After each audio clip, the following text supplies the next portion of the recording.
തിരുവനന്തപുരം പേട്ടയിൽ കുട്ടിയെ തട്ടിക്കൊണ്ടുപോയ കേസിൽ അവ്യക്തത നീക്കാൻ പോലീസ് പ്രതി ഹസൻകുട്ടിയുടെ മൊഴി സ്ഥിരീകരിക്കാൻ സംഭവസ്ഥലത്തെത്തിച്ച് ഇന്ന് തെളിവെടുക്കും. പോക്സോ, വധശ്രമം ഉൾപ്പെടെയുള്ള വകുപ്പുകൾ ചുമത്തി കേസെടുത്ത പ്രതിയെ ഇന്ന് കോടതിയിൽ ഹാജരാക്കും. നാടോടി ബാലികയെ ലൈംഗികമായി ഉപദ്രവിക്കുകയായിരുന്നു ലക്ഷ്യമെന്നാണ് പ്രതി ഹസൻകുട്ടിയുടെ മൊഴി. കുട്ടി കരഞ്ഞപ്പോൾ വായ പൊത്തിപ്പിടിച്ചുവെന്നും കുഞ്ഞിന്റെ ബോധം പോയപ്പോൾ മരിച്ചെന്ന് കരുതി ഉപേക്ഷിച്ചുവെന്നും പ്രതി മൊഴി നൽകി. രാത്രിയിൽ തന്നെ 2 വയസ്സുകാരിയെ ഉപേക്ഷിച്ചിരുന്നുവെന്ന മൊഴിയിൽ പോലീസിന് അവ്യക്തതയുണ്ട്. അയാള് ഉപദ്രവിക്കാൻ ശ്രമിച്ചു, ഞാൻ വായ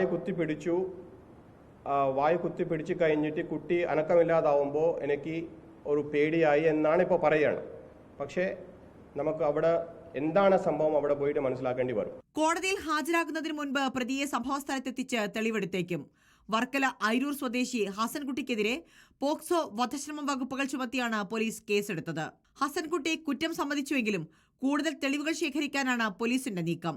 പ്രതിയുടെ മൊബൈൽ ഫോൺ പോലീസ് പരിശോധനയ്ക്ക് അയക്കും. പോക്സോ ഉൾപ്പെടെ നിരവധി കേസുകളിൽ പ്രതിയായ ഹസൻകുട്ടിയെ ഇന്നലെ രാവിലെയാണ് കൊല്ലത്ത് നിന്ന് തിരുവനന്തപുരം സിറ്റി പോലീസ് സംഘം പിടികൂടിയത്.